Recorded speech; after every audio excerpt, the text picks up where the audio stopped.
Юрдичка, днес отивам да работя. Оставам тук животните самички. Ето ви Пухка. Пуше! Ето и маленьките деца. Сладки писенца, котенца.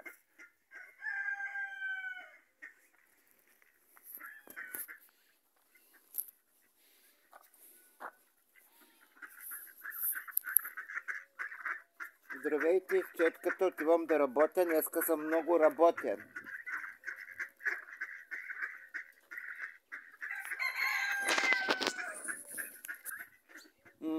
Котенца, писенца.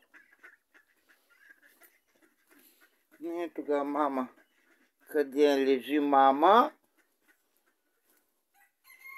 И днес ще бойдисвам.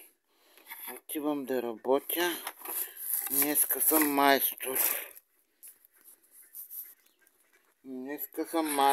Ще бойдисвам. Майстор бойдия. Какви работи се залепиха.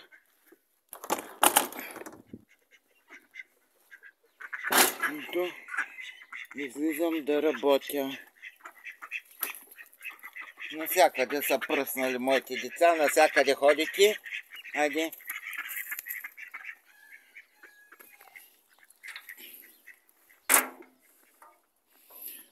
Излизам да работя. Ще бойдисам една врата такава като моята. Моята ще бойдисам по-късно.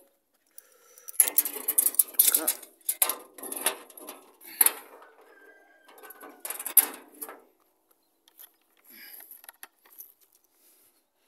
И ето. Майстор Тричко прави всичко. Голям гьол има тук, вече пресъхва. Тук моята оранжерия е двора ми. Съм излял на улицата, отивам в тази къща да бойдисам вратата. Голям майстор съм. Днеска ми първи работен ден. Ще бойдисам тази врата в далечина. Се вижда, сега ще видите отблизо. Майстор бойджия. Ще чистя, ще бойдисам зелена, била в синьо. Синьо-зелено. Ето тази врата ще я бойдисвам. Била е синя. Ето. Ще затворя. Почвам да чистя. След като я почистя, старата боя ще я бойдисам в нова синя.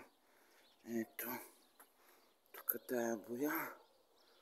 Ето така тази стара развалюха. Искат 40 000 евро. Кой ще даде 4 000 евро за нея? Гледай. Тя се разпада. Тия хора живеят в Германия. Върнаха се в България пенсионери и искат 40 000 за тази развалюха. Кой ще им даде? Тъй ще падне и не могат да я продаде. Нещо като искат да продадат, трябва да по-евтино да могат да го продадат. Ето моите кучета идват да ми помагат. Айде, довиждане за сега. Като свърша с моята работа тук, с моята врата, ще ви покажа какво съм свършил. До после.